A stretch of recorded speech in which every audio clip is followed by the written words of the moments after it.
العالمين والعاقبة للمتقين ولا عدوان إلا على الظالمين والصلاة والسلام على أشرف الأنبياء والمرسلين محمد ابن عبد الله وعلى آله وصحبه أجمعين وبعد السلام عليكم ورحمة الله وبركاته.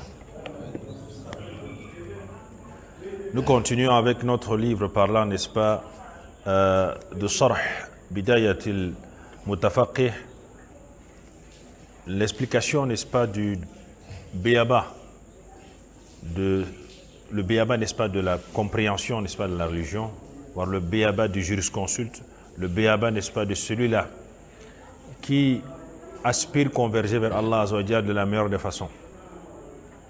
Vous savez, adorer Allah sans science est interdit. Il est dit en islam que si tu adores Allah Azza wa Jalla avec ignorance, tu pourrais encourir la colère d'Allah au lieu de la miséricorde d'Allah. Est-ce que toi tu peux te dire que tu es en train de bien faire, mais comme tu es dans l'ignorance, tu pourrais être en train de t'éloigner de la religion, de la grâce d'Allah. C'est la raison pour laquelle il incombe à tout musulman ou toute musulmane de chercher à connaître les bases de sa religion. Et ça fait partie, n'est-ce pas, des difficultés qu'on rencontre dans nos vies quotidiennes. Parce que lorsqu'une personne ne met pas Allah en priorité d'abord dans sa vie, dans tout ce qu'il fait, il aura automatiquement, ou elle aura automatiquement des difficultés plus tard. C'est la raison pour laquelle dans ce livre, le cheikh a voulu nous donner les bases dans presque tous les domaines qui concernent, n'est-ce pas, la religion. Afin que lorsque tu te lèves pour aller aux toilettes, tu sais comment te comporter. Lorsque tu es dans les toilettes, tu sais comment te comporter. Lorsque tu sors des toilettes, tu sais comment te comporter.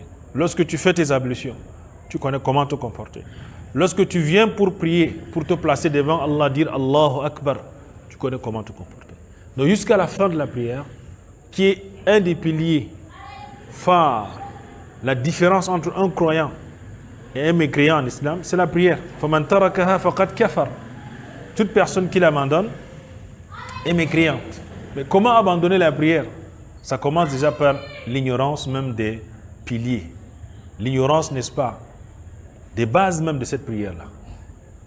C'est la raison pour laquelle vous allez voir des personnes, elles ont adoré Allah Azza wa Jal des années, mais cette adoration n'a pas pu les transformer.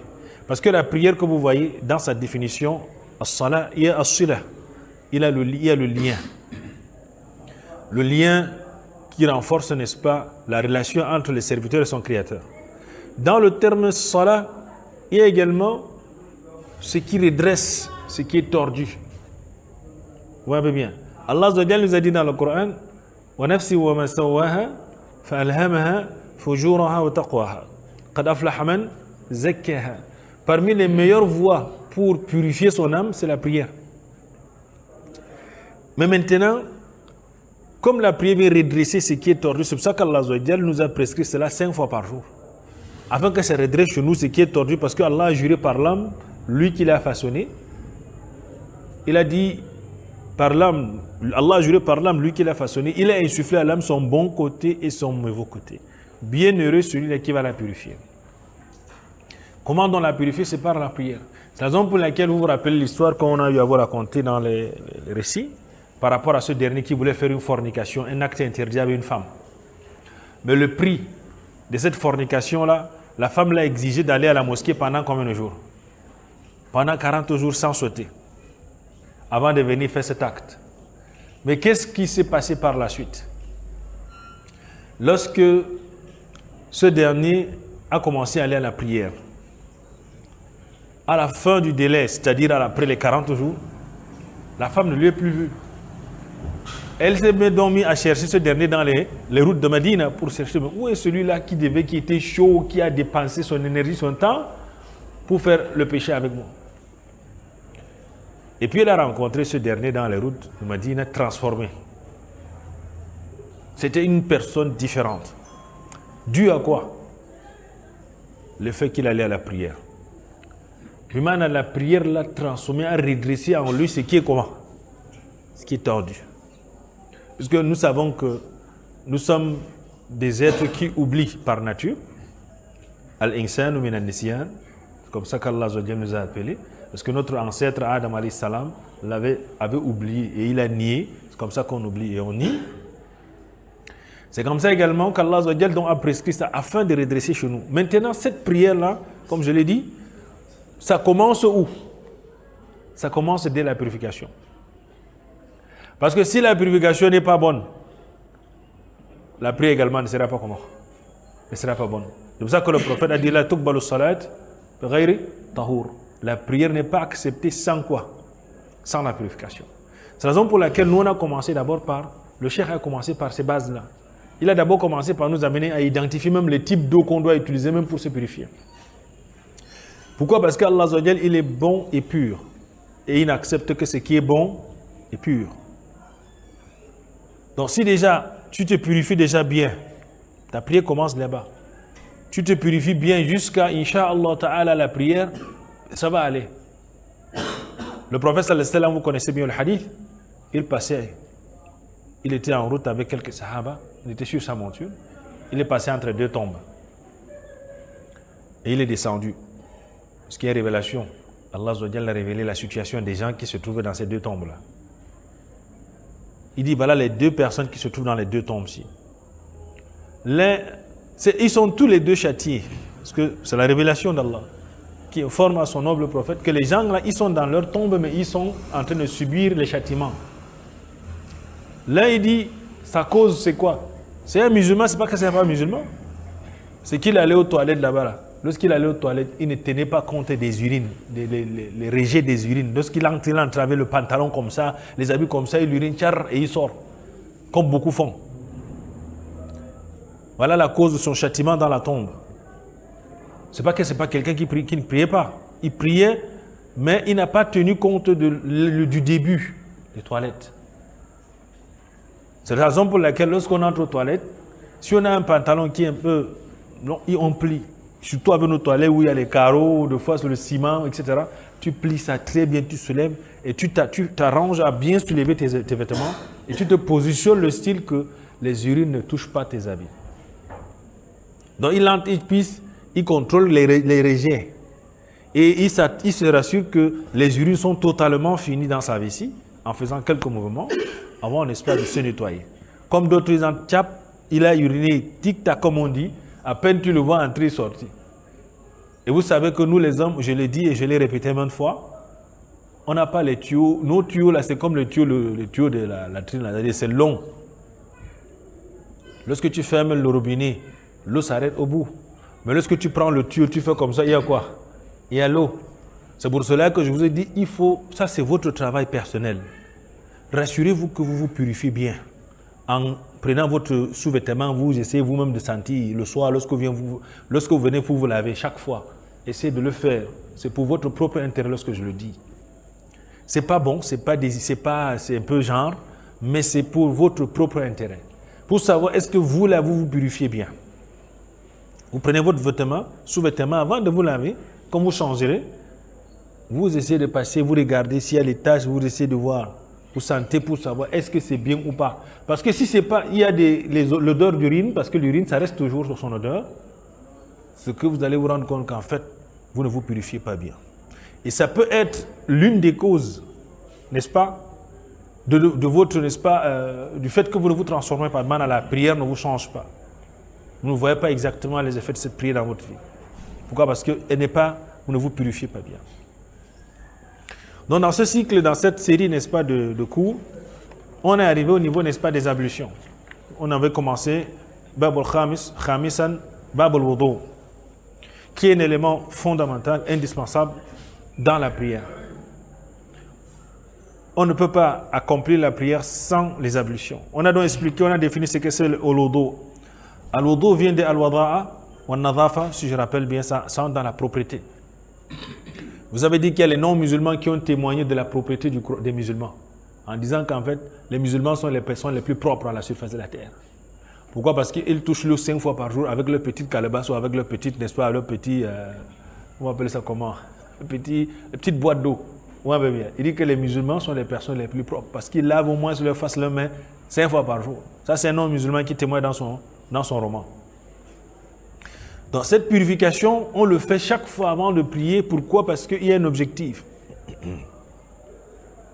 L'objectif, c'est de se placer devant Allah étant comment? Propre. Vous savez, je vous ai dit de la manière selon laquelle on prend la religion, de la manière selon laquelle on considère notre religion, c'est comme cela que notre relation avec le Créateur également est. Et si tu vois quelqu'un prendre la peine, qui donne de la valeur à sa religion, il faut savoir qu'il a une très bonne relation avec son Créateur. Mais si tu vois quelqu'un qui prend ça au bout des doigts comme ça, là, lorsque ces religions-là, il est là comme ça, allez, ça va que non. Lui, là, il y a un problème. Vous voyez bien. Donc, Ali Zayn al-Abidin, l'arrière-petit-fils du prophète sallallahu alayhi wa sallam, lorsque lui, il venait à la mosquée, on le voyait toujours propre. Chaque heure de prière, on le voyait comment? Propre, avec les habits comment? Bien dressés. Comme s'il allait à une fête. On lui posa la question, ya cheikh, qu'est-ce qui explique ce fait-là? Chaque fois vous avez, mashallah. Il dit, c'est pas moi, c'est Allah qui nous a recommandé ça dans le Coran. Ya bani Adama, khudhu zinatakum inda kulli masjid. Oh, vous les croyants, parez-vous de vos plus beaux vêtements lorsque vous allez où? À la mosquée. Mais nous, qu'est-ce qu'on fait? Lorsqu'on vient à la mosquée, c'est les habits de sommeil, là, les habits même du lit, de la chambre. Quelqu'un vient avec son débardeur, avec son gilet bas, c'est moitié repassé, moitié comme ça. Pas de considération. Tu vois quelqu'un qui vient avec les aisselles qui sentent, il met même très mal à l'aisselle, il met les gens mal à l'aise. On peut bien. Et si vous essayez de voir un peu ce qu'on explique ici, dans les habitudes du noble prophète sallallahu alayhi wa sallam, ça vous amène à vous recadrer, à vous organiser. C'est la raison pour laquelle on lui a posé la question, il dit, c'est Allah qui a demandé qu'on doit quoi? On doit être ici. Parce que la prière, c'est un moment comment? Important dans la vie du croyant. Il est devant Allah et c'est solennel avec les malaïkas qui sont là. Donc il ne doit pas se présenter devant Allah n'importe comment. D'où l'importance de l'ablution. Dans cette définition, on a vu que il y a des points qu'on devait en parler. Il y a 4 points qu'on va en parler. On va parler, n'est-ce pas, premièrement des furud, n'est-ce pas, les obligations. On va parler, n'est-ce pas, de l'obligation, les 6 obligations dans les ablutions, les fara'id. Et on va parler, n'est-ce pas, il a dit qu'on va parler 4 choses. Il y a al-wajib, on va parler du mot wajib, l'obligatoire. Al-furud, on va faire la différence entre les deux. Shurut sihhat al-wudu, les conditions pour rendre l'ablution valable. Et le sunanihi et ses sunan.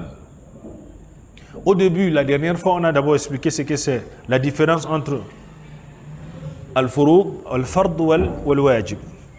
Nous avons dit qu'il y a une petite différence, bien que le jumhur al-ulama, le consensus des ulama disent que يعني الركن بمعنى واحد بأن الفرض والواجب والركن بمعنى واحد. Lorsqu'on parle de ce qui est obligatoire, de ce qui est de ce qu'on appelle pilier, tout ça c'est les mêmes choses dans la jurisprudence. On s'était donc arrêté dans le khulasa. Al-khulasa annahum idha farraqu bayna al-fard wal-wajib fayakunu al-wajib akhaffu min al-fard.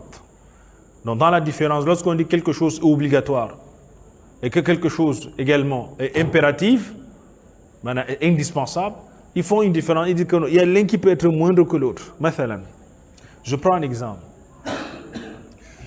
Qu'est-ce qui peut rendre, n'est-ce pas, l'obligation? Quelle est la première des choses obligatoires dans l'ablution? Non?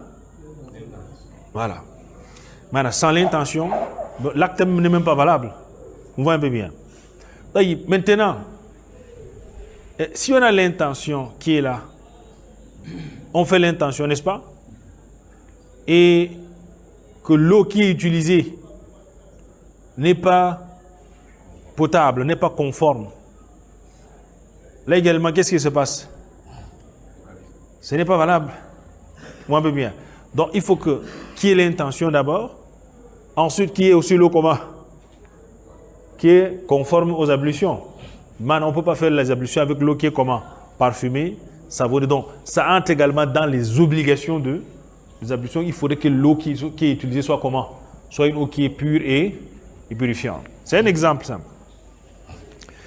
Dans les obligations, dans les sitt furud, les obligations des ablutions, c'est cité dans le Coran. Allah Azza wa Jalla a dit dans le Coran, Ya alladhina amanu, idha qumtum ila salati. Qu'est-ce qu'il a dit? Oh, vous les croyants, lorsque vous vous levez pour accomplir la prière, qu'est-ce qu'il faut faire? Faire silou. Ça, c'est le premier. C'est pour ça qu'on appelait de ghaslul wajhi.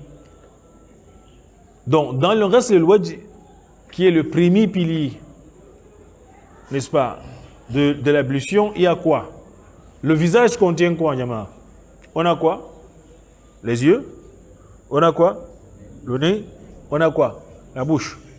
Donc, lorsqu'on dit qu'on doit laver le visage, il y a les gens des autres là, les Qur'aniyoun, les égarés là. Ils disent que non, tout c'est dans le Coran. C'est le prophète qui a montré comment le faire. Le visage ayant, n'est-ce pas, les yeux, le nez et la bouche, lorsqu'on veut donc laver le visage, on doit laver également quoi?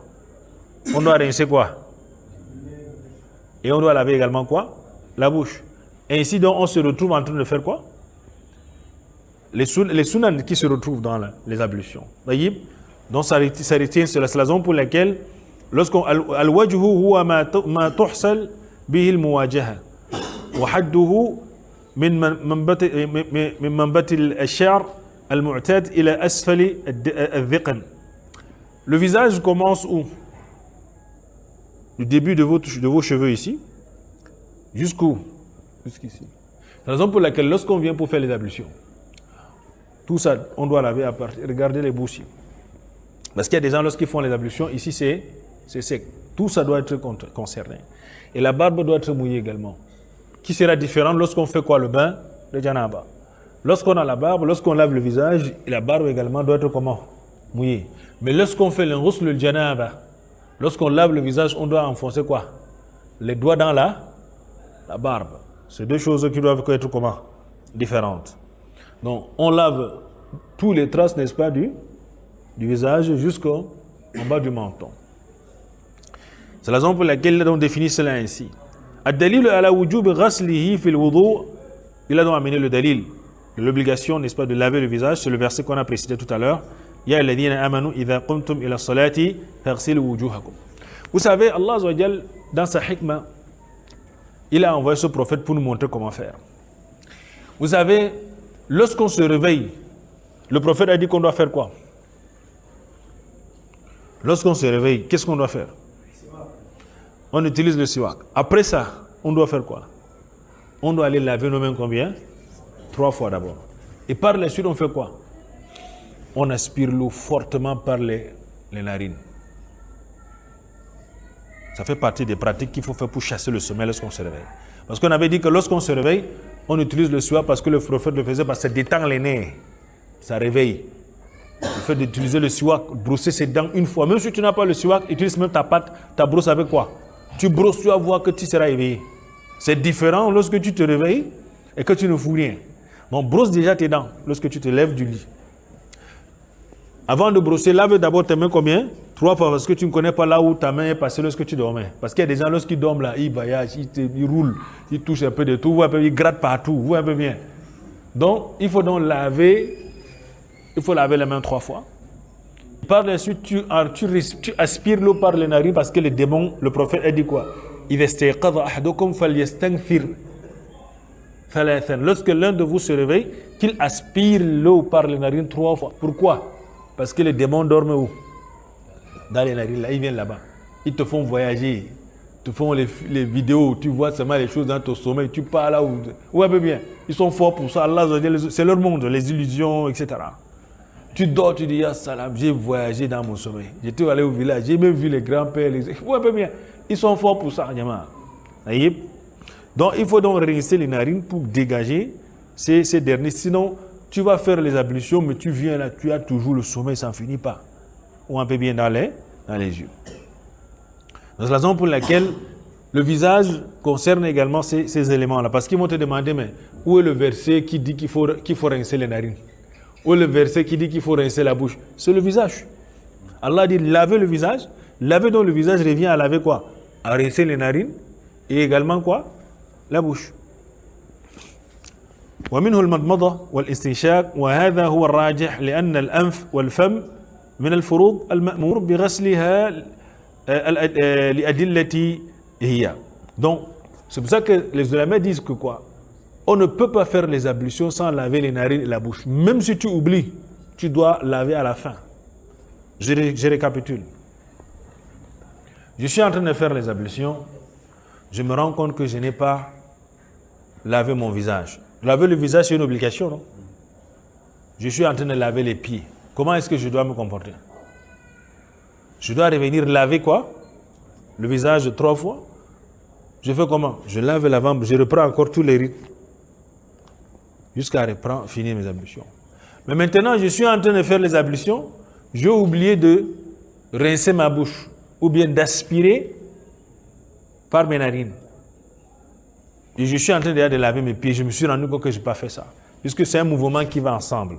Dans la sunna du prophète sallallahu alayhi wa sallam, c'est venu que lorsque le prophète lavait la bouche, il aspirait une fois, il faisait quoi? Il prend en un seul mouvement. C'est venu.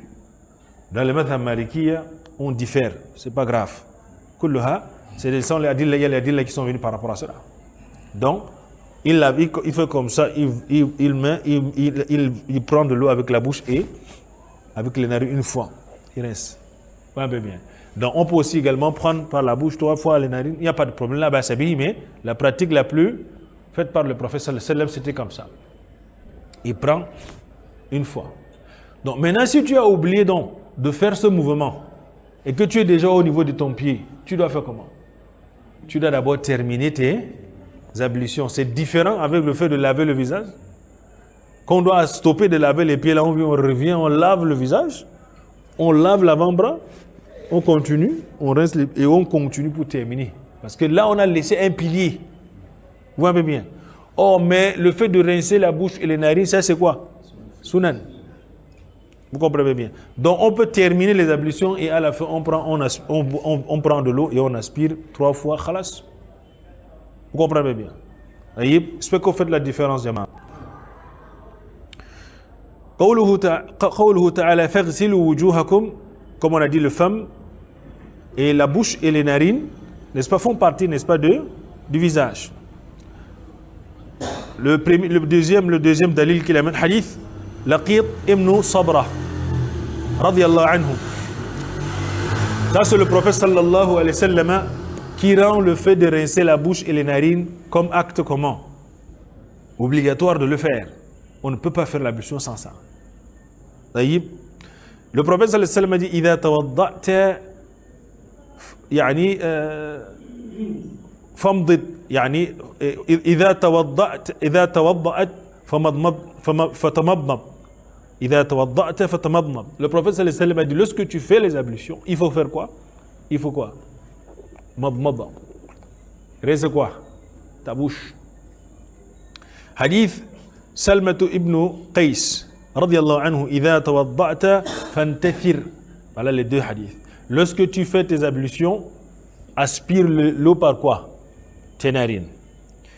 ثبوت الأمر المطلق بالمضمضة والاستنشاق والأمر للوجوب والفم والأنف من الوجه المأمور بغسله. Les ulama disent quoi?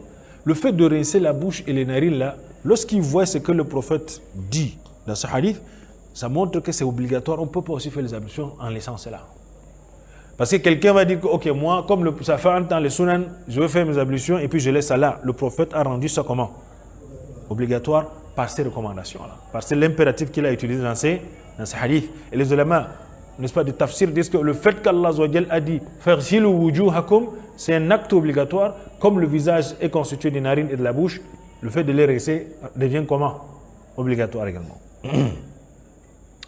Deuxième, n'est-ce pas, pilier, deuxième acte obligatoire dans les ablutions, غسل اليدين مع المرفقين وتخليل الأصابع.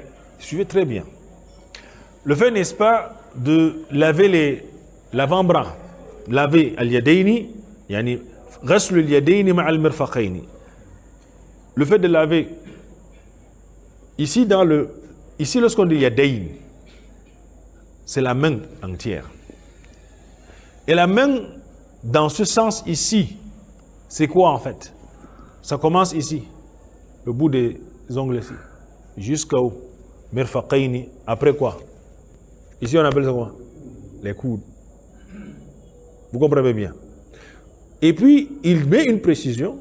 Wa takhlilul asabi', en faisant ça. Ici, comment ça s'explique en fait? Allah dit dans le Coran, wa aydiyakum ila al-marafiq, et vos mains jusqu'au coude. Ila bima'na ma'a. Le mot ici dans le tafsir, lorsqu'on dit ila mirfaqayn, bima'na ma'a, avec vos coudes également. وبينها فعله صلى الله عليه وسلم في حديث أبي هريرة. Le prophète l'a explicité dans son acte lui-même, sallallahu alayhi wa sallam. Il faut comprendre que ces actes-là, pour qu'il n'y ait pas de confusion, le prophète l'a pratiqué devant les Sahaba. Lorsqu'il a reçu, n'est-ce pas, la prière au ciel, lorsqu'il fallait pratiquer, n'est-ce pas, les ablutions, il est descendu devant les Sahaba, il a pris de l'eau, il a fait les ablutions, et il les a montré comment exactement les ablutions se passent. C'est pour dire qu'il y a des actes en islam qu'il faut voir avec les yeux. Tu ne peux pas lire ça dans un livre comme ça, tu te mets à pratiquer. Il faut voir. Il faut qu'il y ait image. Et lorsqu'il s'est levé, il a prié, il a dit « Sallu kama ra'aytumuni usalli ». Priez comme vous m'avez vu comment? Priez. Sinon, tu as fait ta prière à ta manière, tu as fait les ablutions à ta manière. Donc, il faut voir. Et c'est pour ça que Uthman ibn Affan et d'autres sahaba, devant les compagnons, ils ont pris l'eau, il a appelé qu'on apporte de l'eau. Il a fait les ablutions. Lorsqu'il a terminé, il a dit, voici l'ablution du prophète sallallahu alayhi wa sallam, afin qu'on voit exactement comment on doit faire les ablutions. Le fait, n'est-ce pas, de passer les doigts entre les doigts, c'est de passer la main entre les doigts. Lorsque tu viens, takhlil al-asabi', c'est ça en fait. Toucher les parties ici, là. Parce que vous savez que lorsque les gens viennent pour faire les ablutions, ils font comment? Beaucoup, lorsqu'ils lavent la main, ils lavent comment? Comme ça. C'est fou. Lorsqu'on lave la main dans les ablutions, on prend de l'eau, on lave comme ça. On fait passer l'eau entre eux. Parce que ça également doit être comment? Touché, sinon l'ablution n'est pas complète. Vous comprenez bien? Donc c'est pour ça qu'il faut voir. Vous ne pas simplement lire. اختلف أهل العلم في حكم تخليل الأصابع والذي رجحه شيخنا حفظه الله أن التخليل واجب لأصابع اليدين والرجلين. Le تخليل الأصابع c'est obligatoire pour les mains et même pourquoi? Pour les pieds, parce que lorsque tu fais les ablutions, il faut que les doigts là passent entre quoi?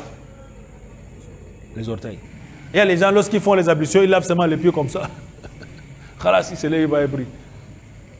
Or, passer les doigts entre les orteils, ça fait partie également des obligations dans les ablutions. Sinon, tu risquerais de faire les ablutions avec des parties qui seront quoi? Qui ne seront pas touchées par de l'eau. فقال القول بوجوب التخليل الأصابع اليدين والرجلين أقوى لأمور منها. Il donne le dalil. Pourquoi c'est fort, pourquoi c'est obligatoire de le faire. Hadith Laqit ibn Sabra. Laqit ibn Sabra, ce sahabi a rapporté également du prophète sallallahu alayhi wa sallam cette pratique. Asbigh al-wudu wa khallil bayna al-asabi'. C'est le prophète qui dit. Accomplissez vos ablutions de la meilleure des façons et passez vos doigts entre quoi? Passez les doigts de l'eau entre quoi? Les orteils et ici que les doigts. C'est ça qu'on appelle takhlil al-asabi'. Wa dilalatu fihi min wajhayni. Le dalil à ce niveau, c'est à deux niveaux. Il explique. Et je vais vous dire une chose. Hein. Vous savez que nous, on a les problèmes de... Comment on appelle ça? Entre les orteils là. Les chics. Non, pas les chics. Les chics, c'est les trucs qui y a entre les... On appelle ça quoi? Les trucs blancs là. Le quoi? Comment on appelle ça, non? Les choses qui sont blancs entre les orteils là. Voilà. Le comment? Oui. Oui, le truc qui est à l'intérieur blanc là. Vous allez voir que si vous faites vos ablutions, à chaque fois que vous lavez ça, vous nettoyez beaucoup. Vous enlevez quoi? Ces impuretés là, ça va diminuer au fur et à mesure. Pourquoi? Parce que Si la partie là est bien mouillée avec de l'eau bien chaque fois et nettoyée, ça va partir au fur et à mesure, ces bactéries-là. Vous comprenez? On appelle ça, un nom là. Vous avez appelé ça comment la maladie là? Les mycoses, un truc comme ça. Donc, il a dit, les délits par rapport à cela, donc le fait de parfaire ses ablutions, lorsque le prophète dit parfaire les ablutions veut dire toucher toutes les parties, n'est-ce pas, qui doivent être touchées par quoi? Par de l'eau. Le deuxième dalil, أن الأمر للوجوب لا صارف له إلى الندب بل ورد مؤكد له وهو n'est-ce pas, il donne le hadith عن ابن عباس رضي الله عنهما قال قال رسول الله صلى الله عليه وسلم إذا توضأت فخلل بين الأصابع يديك ورجليك. Voilà Abdullah ibn Abbas qui nous rapporte le hadith du prophète sallallahu alayhi wa sallam qui nous dit exactement comment il faut faire les ablutions. Il dit lorsque tu viens pour faire les ablutions, passe tes doigts entre elles et passe également tes doigts entre tes orteils. Vous comprenez bien? C'est pour nous dire que ce n'est pas une pratique qui est comment? Qui est inventée. C'est pour parfaire, n'est-ce pas, les ablutions. Je pense qu'on va s'arrêter là puisque vu le temps, la prière qui a changé. On va laisser quelques espaces pour les questions. Je vais dire une chose ici. Pourquoi les ablutions nous purifient? Au-delà de purifier sur le plan physique, c'est purifier également sur le plan comment? Spirituel. Parce que les mains, c'est que ça a touché. Lorsque tu laves comme il se doit, ça purifie totalement la main. Mais si tu laves, c'est comme ça. Il y a ces parties-là qui restent. Vous comprenez bien. Ça fait que ce n'est pas complet. Et vous savez, parmi les actes qui annulent les ablutions, c'est que lorsque tu as fait la prière, tu te rends compte que ici l'eau n'a pas touché ici. Regardez la partie ici. L'eau n'a pas touché. Tu finis ta prière, tu vois que c'est une partie qui est encore sèche. Tu dois reprendre quoi? Les ablutions et reprendre la prière. C'est une lame A. C'est la raison pour laquelle, à chaque fois que tu fais tes ablutions, prends la peine de te rassurer que tu as bien lavé tes pieds. Et surtout ici, derrière la cheville, là, il y a les gens qui ont les chevilles un peu profondes là. Je ne sais pas comment on appelle ça. Ici, là, c'est profond. Le tendon d'Achille là est un peu... Donc, lorsqu'il lave comme ça, sans passer la main, il y a aussi la plante ici, la partie ici. Il y a des gens qui font les ablutions, ils oublient ça. Donc, tout cela, lorsque tu fais les ablutions et que l'ablution n'est pas complète, la prière également ne l'est pas. C'est pour ça que je vous ai dit, la prière commence là-bas, aux toilettes, pendant les ablutions, jusqu'à la prière. C'est par là que ta prière sera comment? Une prière qui aura un impact, n'est-ce pas, sur ta vie. Qu'Allah nous facilite la compréhension. S'il y a une question, on peut poser. Inch'Allah ta'ala, la prochaine fois, on va terminer la particularité de ces ablutions-là. Et on va pratiquer ça comme le prophète sallallahu alayhi wa sallam l'a fait. Parce que il faut faire également les ablutions comme le prophète a fait. Il faut faire le bain comme le prophète a fait. Il faut faire la prière comme le prophète sallallahu alayhi wa sallam l'a fait. Naam. Wa alaykum salam. Je vais demander, poser la question, comment rendre une intention, soit dans la prière ou sur l'intention, c'est quoi? Ce n'est pas quelque chose que tu restes comme ça, tu es en train de réfléchir. Déjà, l'intention dans la langue arabe, lorsqu'on définit, ils disent que an-niyya mushtaqqa min al-irada. Ils disent l'intention a pour origine la volonté. Je prends un exemple. Et vous avez pris l'exemple d'un frère, non? Il était au travail. Comme aujourd'hui, c'est vendredi. À 11h, il est quitté de son lieu de service. Il est rentré directement à la maison. Il est allé faire son bain de vendredi. Il s'est habillé. Il s'est rendu à la mosquée. Lorsqu'il était dans derrière l'imam, il n'a pas fait l'intention. Il ne se rappelle même pas. Il a fait le jour. Il a prié quand même. Dans la prière, là, il réfléchit. J'ai même fait quelle intention? C'est jour ou Juma. Mais il était déjà dans la... Lorsqu'il a donc fini sa prière, il a pris le téléphone, il m'a appelé. Il m'a dit, imam, moi j'ai prié derrière l'imam là, je ne me rappelle pas, j'ai fait zour peut-être comme intention. Je ne me rappelle même plus exactement. Je lui ai posé la question, comment ça a commencé? Il m'a dit, non, j'étais au boulot à 11h, je suis rentré à la maison pour faire mon bain de vendredi. J'ai dit, c'est depuis là-bas que ton intention a commencé. Vous comprenez bien, non? Parce que c'est Al-Minal Irada. Qu'est-ce qui t'a poussé à rentrer à la maison? C'est quoi? C'est le bain, tu es parti pour te laver, pour aller à la mosquée. Ça a commencé là-bas. C'est pour cela que le prophète sallallahu alayhi wa sallam nous a dit que lorsque tu te purifies à la maison, tu fais les ablutions, tu quittes de chez toi, pour te rendre à la mosquée, tu es déjà dans la prière. Chaque pas que tu fais, Allah efface ton un péché et te lève, l'autre pas, Allah te lève en quoi? En degré. Chaque pas que tu fais de chez toi, Allah t'efface un péché et l'autre pas, il te lève en quoi? En degré. Parce que tu es déjà dans quoi? Dans la prière. Et que tu viens directement à la mosquée, tu entres, tu fais ton tahiyat al-masjid, tu attends, tu es déjà dans les hasanat. Vous comprenez bien? Allah facile la compréhension. Donc l'intention, lorsque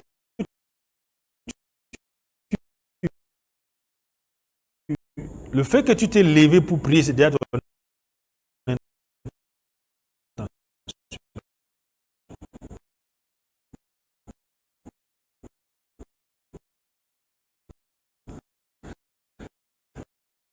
Mais il faut le faire avant le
Allahumma inni nawaitu salati.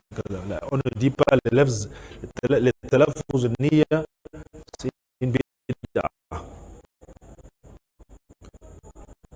On ne dit pas. Tu viens seulement Allahu Akbar, ça suffit. Le fait que tu as pensé que tu veux prier Zuhr, khalas. Non. Alaykum salam.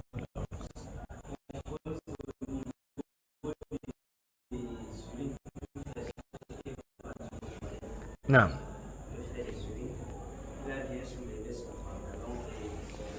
Oui. Bismillah.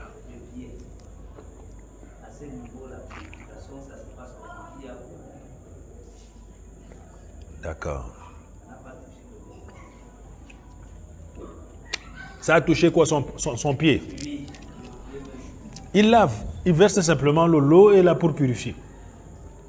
Tu peux faire les ablutions, tu quittes de chez toi, en marchant, tu marches sur les excréments. Ou bien tu fais un faux pas, tu tombes dans les caniveaux, où il y a les urines, etc. Ça n'a pas annulé tes ablutions. Tu sors de là, tu laves seulement tes pieds. Vous comprenez bien? Donc le fait que l'impureté vienne se placer sur toi, al-khabath, tu laves simplement. Vous comprenez bien? Il y a un frère, un jour, on s'est tamponné, il s'est précipité pour venir à la mosquée. J'ai dit, qu'est-ce qu'il ne m'a pas? Il me dit que non, j'ai gâté mes ablutions. J'ai dit, comment? Il dit, j'ai salué un kafir. Il a dit que saluer un kafir, ça n'annule pas l'ablution. Il dit que non, il n'a pas le najas. Il dit que najas, ils sont najas comme Allah dit, mais ce n'est pas dans le sens hissi, ce n'est pas dans leur peau, mais c'est ma'nawi, dans leur foi en fait, qui sont impuretés. Tu peux même te rencontrer un soulard qui vient même tomber sur toi comme ça ne va pas t'annuler les ablutions. Bon problème. Donc je lui ai dit, en fait, il faut simplement, peut-être tu laves tes mains, mais sinon, il n'y a rien d'autre. Vous voyez? Non, tu peux marcher pour la mosquée, tu piétines même, tu piétines les excréments, tu enlèves ses mains, tu nettoies. Et puis tu plus là. Ça n'annule pas l'ablution. Non. Oui, ça fait partie de quoi? Famsahu bi ru'usikum. Ça fait partie des piliers. Donc, lorsque tu fais les ablutions, tu arrives au niveau de tes pieds et que tu te rends compte que tu n'as pas passé la main sur la tête, tu dois revenir sur la tête là. Tu prends l'eau, tu passes sur ta tête et si tu reviens, tu nettoies les oreilles, tu relaves ton pied droit, tu termines. Parce que ça fait partie des piliers. D'ailleurs, dernière question.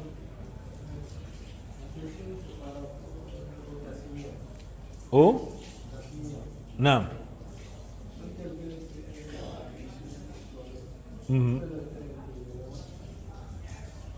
Reprends un peu ta question, un peu haute voix. Il dit? La niya. Tasmiya, bismillah. Non. Les ablutions aux toilettes. Ça dépend de quel type de toilette. Si c'est les toilettes qu'on fait simplement le bain dedans, c'est pas mélangé avec le WC, tu dis bismillah. C'est pour le bain. Mais lorsque c'est mélangé avec le WC, c'est-à-dire en ce moment, ne dis pas bismillah. Tu peux le dire dans ton cœur. Parce qu'on ne prononce pas le nom d'Allah dans les toilettes. Naam. Allahu alam. سبحانك اللهم وبحمدك أشهد أن لا إله إلا أنت أستغفرك وأتوب إليك والله أعلى وأعلم والسلام عليكم ورحمة الله وبركاته